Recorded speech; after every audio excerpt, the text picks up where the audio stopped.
Every year brings a fresh dive into the never-ending rabbit hole of shows across streaming platforms. It feels like every service is either dropping from some fire original content, resurfacing old cult classics, or giving us those fan favorite series that we can't stop rewatching. That's how I am with season 2 of White Lotus. It's my favorite. I even have a t-shirt. But with so much out, how do we know which shows are actually worth binging and which ones are just meh? As someone who lives for TV and, let's be real, uses it as background noise, I'm keeping track of every show I watched in 2024. I'll let you know which ones are 1,000% worth your time and which ones you should absolutely pass on. You get me. So this year I watched Homeland. With the past election season and my borderline obsession with joining the CIA still thriving, I decided it was time to level up on my CIA lingo, government tea, and international intrigue. Naturally, I turned to Homeland because nothing screams aspiring spy like binging a fictional series packed with political chaos and drama. First off, Claire Danes is unreal. She's been one of my favorite, most underrated actresses. She's my favorite. She's so underrated. My first intro to her was in my all-time favorite movie, Romeo and Juliet from 1996. You know, the iconic adaptation where Claire plays Juliet and Leonardo DiCaprio is serving peak 90s heartthrob as Romeo. But the real star of that movie, Harold Perrineau as Mercutio. His chaotic energy was unmatched. The party scene, him in full drag, spitting Shakespearean lines with unhinged flair, legendary. I'll never stop obsessing over his performance. But fast forward to Homeland and Claire Danes is back at it, delivering another powerhouse performance as Carrie Matheson, a CIA agent with bipolar disorder.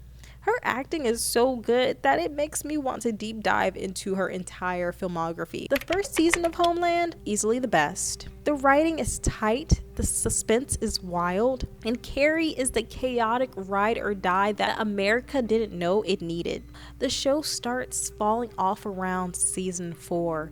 It becomes this repetitive loop of new terrorist threat. Carrie gets dragged back into the CIA and oh no, her bipolar disorder is wreaking havoc again. And while the portrayal of mental health is compelling at times, it also feels overdone. Like, yes, bipolar disorder impacts relationships and work, but the show exaggerates it to a point where it feels a little exploitative. But to be fair, Homeland premiered before mental health awareness became as nuanced as it is today.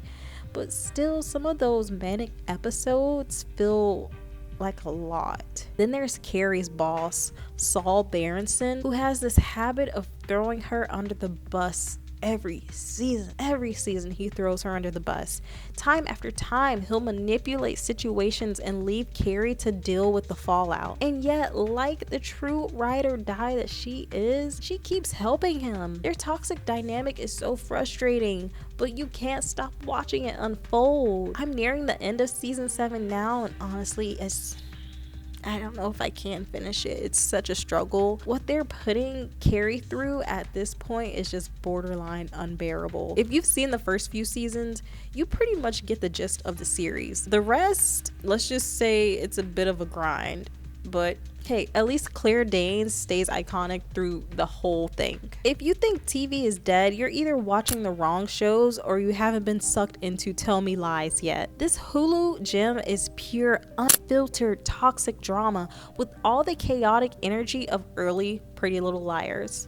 Back when it was still good and not the drawn-out mess that it became. Tell Me Lies follows a group of college students navigating messy relationships, toxic decisions, and the fallout of their own selfishness. It hits that perfect balance of mental health chaos and real-life spirals, showing just how wild things can get when self-care is completely ignored. And let's be real, college set dramas just hit differently.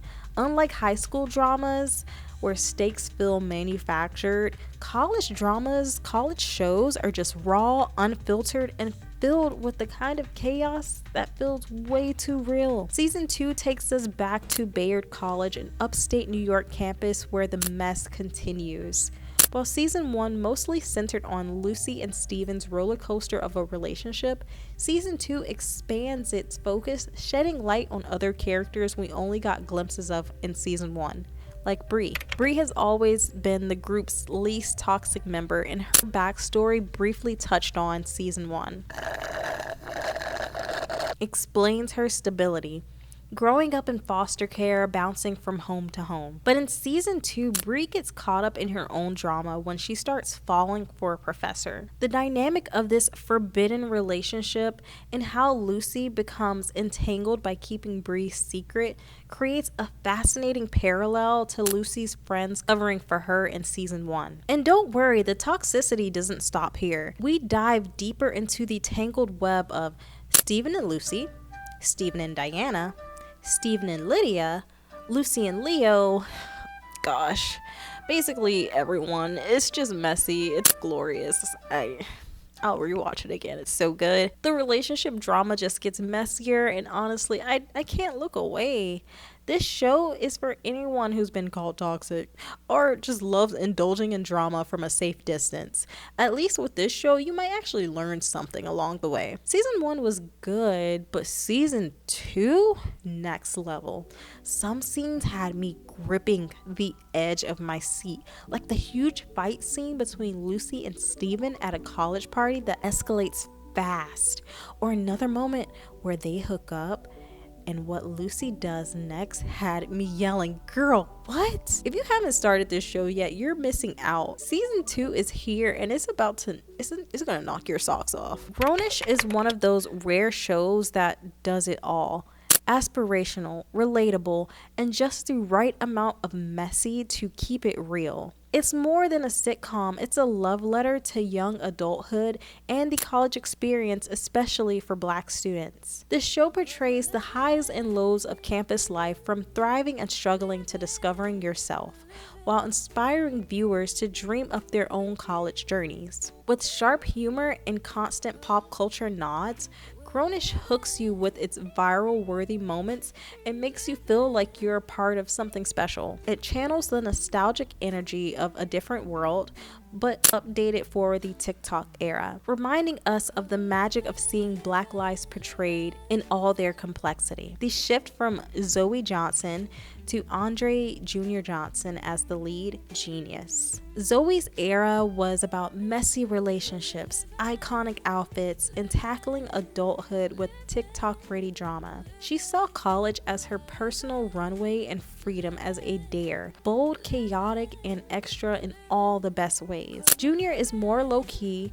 awkwardly navigating independence and figuring out who he is. The contrast is chef's kiss.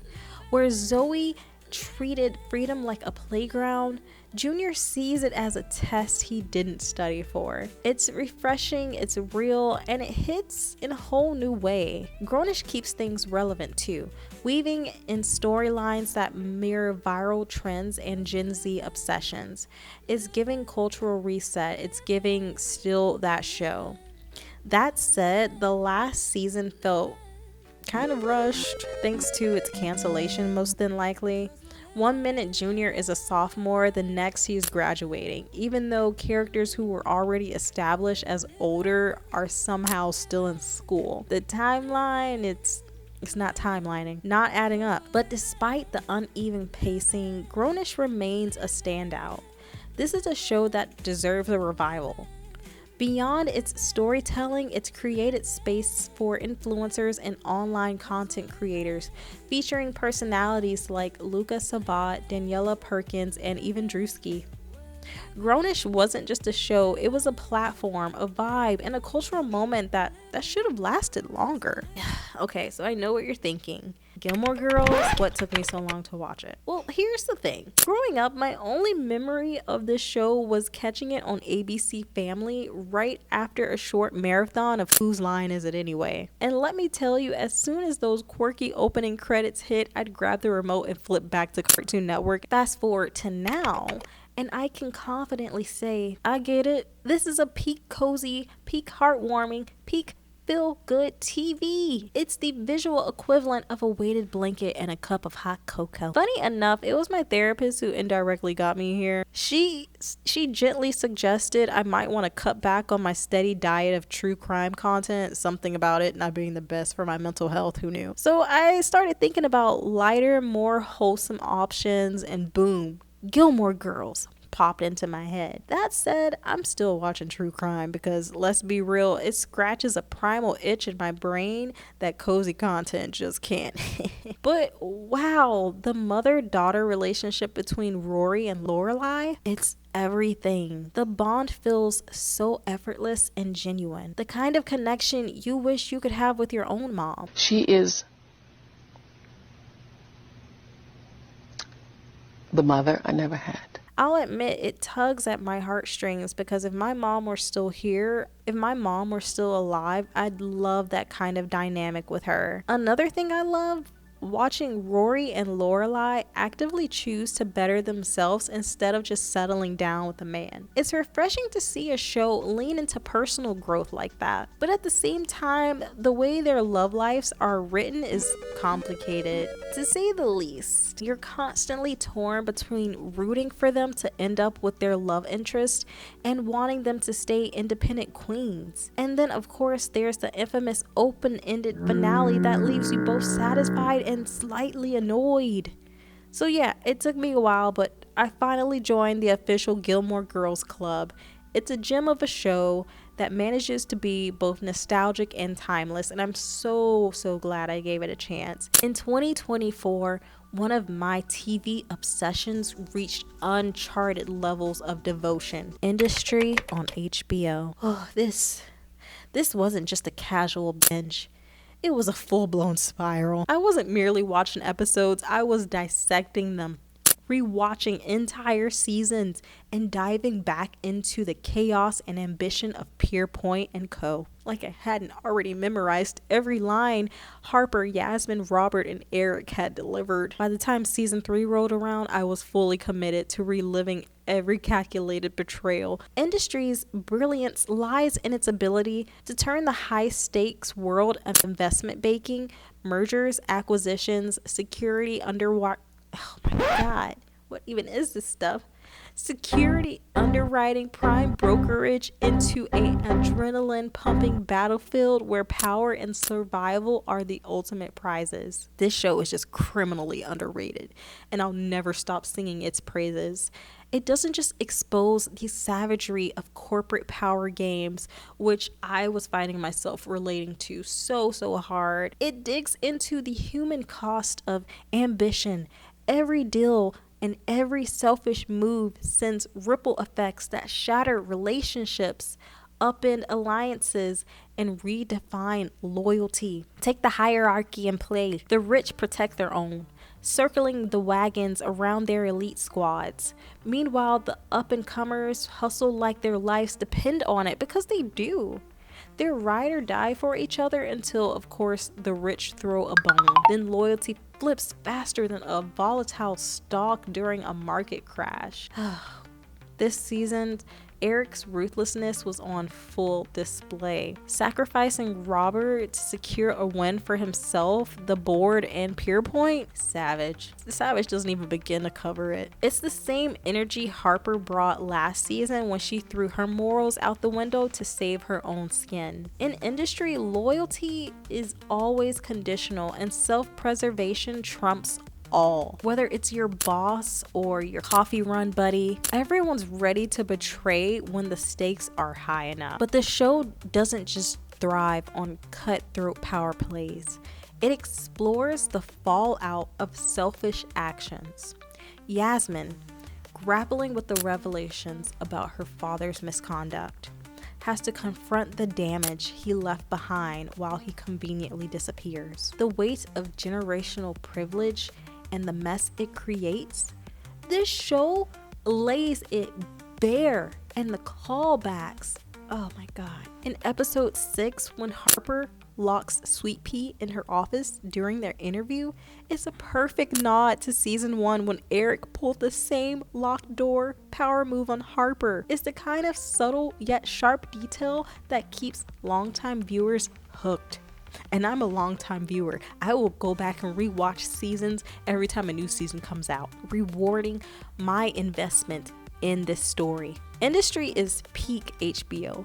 Immersive storytelling, intricate world building, and the kind of writing that makes you want to Google finance terms just to keep up.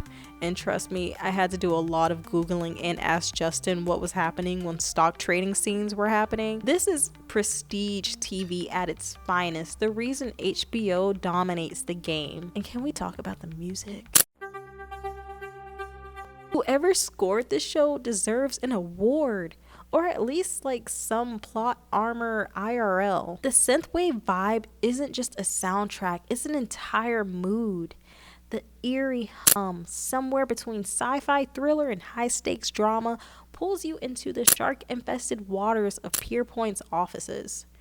It's a perfect sonic metaphor for the fast-paced digital battlefield where power is the only currency that matters. In short, Industry has solidified its place in my TV Hall of Fame. If you're not watching it, you're seriously missing out. The show Baby Reindeer came as a surprisingly powerful exploration of complex and often unsettling themes. Initially, I decided to watch it purely out of curiosity, drawn in by the online controversies. However, the show proved to be much more than the drama. It is an unflinching look at unhealthy relationship dynamics, the profound impact of mental illness on daily life, and how it ripples outward to affect others. At its core, Baby Reindeer dissects power dynamics in relationships, particularly the kind of abuse Donnie experienced with Darren. Darren, posing as a well-meaning mentor, exploited Donnie's aspirations of advancing his comedic career, offering opportunities that seemed golden but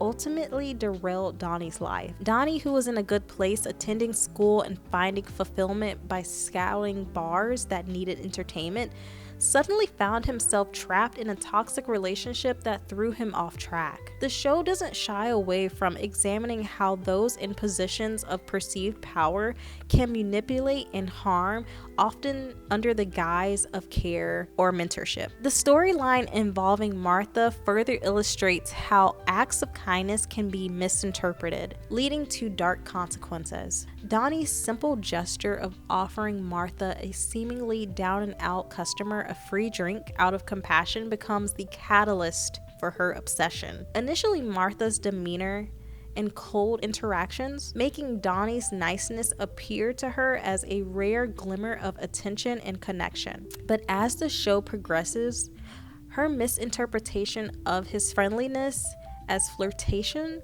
spirals into a dark, obsessive behavior that blurs the line between victim and aggressor. What makes Baby Reindeer particularly compelling is its raw and honest portrayal of these dynamics. It forces viewers to confront uncomfortable truths in how mental illness, power imbalances, and even small acts of kindness can collide in unexpected and often devastating ways. The show doesn't offer easy answers or neatly tied resolutions, but instead leaves the audience grappling with the complexities of human interaction and the fragility of mental health. It's a gripping and thought-provoking watch that lingers long after the credits roll. Netflix's The Glory is a masterful exploration of revenge, resilience, and the lasting scars of bullying, making it one of the most surprisingly compelling dramas in recent years. When I first attempted to watch it in 2022, I struggled to get past the opening scenes, particularly the excruciating moment where a hot curling iron is used to burn our protagonist, Moon Dong-un, by a group of bullies led by the ruthless and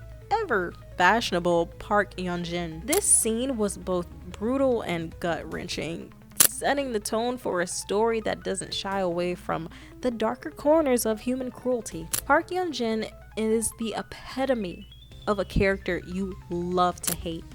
As an adult, her personality is as vile as ever, but her outfits are nothing short of iconic. Her wardrobe is almost as sharp as her murdering determination for revenge, highlighting the superficial polish of the bully versus the deeper resilience of her victim. This show is a wild ride that keeps you hooked, rooting for Moon Dong-eun from start to finish. What's fascinating is how the glory keeps even the audience in the dark about Dong-eun's grand plan for revenge. We're left piecing together her strategy alongside the characters, which adds an element of suspense and intrigue. Each move Dong-eun makes feels calculated and deliberate, but the full scope of her plan only becomes clear as the story unfolds. What sets the glory apart is its brilliant character development. Each individual, from the bullies to the enablers, is giving enough backstory to make their current lives and motivations deeply understandable. The tangled web of relationships and messy love lives among the bullies adds layers of drama reminiscent of Tell Me Lies. If you're into stories that put toxicity on full display,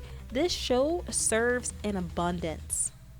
Backstabbing friendships, illicit affairs, and a general sense of chaos that keeps the plot deliciously engaging. The strength of The Glory lies in how it portrays the lingering effects of trauma and the complexity of vengeance. It's not just a revenge drama, but a story about taking back power, one calculated step at a time. By the end, you're left in awe, and the poetic justice she delivers. This show doesn't just entertain, it captivates and leaves you thinking long after the credits roll. If you haven't watched it yet, The Glory is a must-see and a masterpiece if you can make it past the opening scenes with the hot curling iron, because let me tell you, that's not for people with sensitive stomachs. Another Netflix show, The Perfect Couple, is a peak summer whodunit murder mystery that delivers the right mix of intrigue, opulence, and drama. Set against the backdrop of an extravagant seaside wedding, the show centers on the mysterious death of Merritt, the maid of honor, on the night before the bride Amelia's big day. It's one of those stories where every character harbors secrets, lies bubble just beneath the surface, and you're left questioning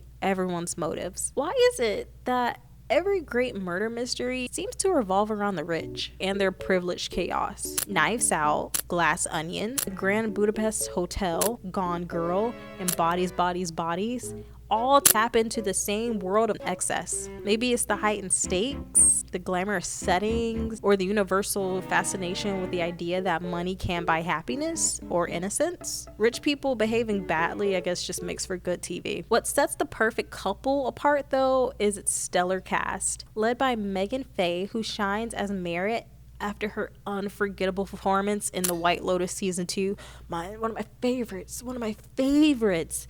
Seeing her tackle another layered and enigmatic role was an absolute treat. Merritt's death sends shockwaves to the wedding party, turning what should have been a fairy tale celebration into a sinister web of suspicion and deceit. And let's talk about Nicole Kidman, because honestly, she's a major reason I hit the play button in the first place. Kidman's portrayal of Amelia's poised, slightly aloof mother is perfection. She has this knack for embodying the archetype of the vaguely waspy wife with impeccable hair, designer clothes, and a veneer of sophistication masking a world of internal tension. It's the kind of role she was born to play, honestly, and she does it so well that you can't take your eyes off of her. Oh, and Dakota Fanning's in this show too. Of course I had to watch it before Dakota Fanning. But if this show's gripping plot and the performances don't immediately draw you in, the opening moments will. The intro features Meghan Trainor's Criminal paired with a dance routine by the cast that's impossible not to love. It sets the tone for a series that doesn't take itself too seriously while still delivering all the suspense and all the drama you crave in a murder mystery. This show was the perfect summer binge for me. And before we get into our last show, if you've liked the shows that I've named so far, or if you think that you want to check some of them out, please hit that subscribe button and hit that like button, because I watch a lot of TV I read a lot of books in 2024. I also watched a lot of anime, which I made a list of all the anime that I watched. I might do that one. I don't know. I'll let you guys determine that. FX quietly dropped Say Nothing, a gripping and underrated series that somehow managed to fly under the radar despite delivering some of the most compelling storytelling of the year. For me, diving into this show was more than just casual TV watching. It was an opportunity to tap into my 6% Irish roots. Yes, I'm claiming that. Set against the hauntingly beautiful yet turbulent backdrop of Northern Ireland, Say Nothing immerses viewers into the chaos, resilience, and layered complexities of a community caught between loyalty and survival. The show's title is a subtle nod to the infamous Code of Silence that ruled much of Irish history during a decade-long conflict that shaped the region's identity. FX's Say Nothing masterfully brings to life the gripping real-life story of two sisters, Dolores and Marion Price, whose unwavering commitment to the Provisional Irish Republic Army, or the IRA, defined their lives and legacies. Set amidst the chaos of the Troubles in Northern Ireland. I say it like I'm Irish. The series plunges into the moral ambiguity, personal sacrifice, and devastating consequences of their extreme loyalty to the cause. The heart of Say Nothing lies in its unflinching examination of loyalty. For the Price sisters, loyalty to the IRA isn't just a choice, it's an identity, a mission that overrides personal morality and even self-preservation. The show critiques this extreme devotion while also humanizing it, presenting Dolores and Marion as deeply flawed, deeply committed individuals shaped by their time and circumstances. Their story raises unsettling questions of how far would you go for a cause you believe in? What happens when loyalty demands you sacrifice everything? Your health, your family, your humanity? It doesn't paint heroes or villains in broad strokes. Instead, it embraces the gray areas, forcing viewers to confront uncomfortable truths about history. For anyone who loves stories that challenge, provoke, and resonate long after the credits roll, Say Nothing is a must-watch. It's the kind of hidden gem that reminds you why FX continues to be a powerhouse for daring, thoughtful storytelling.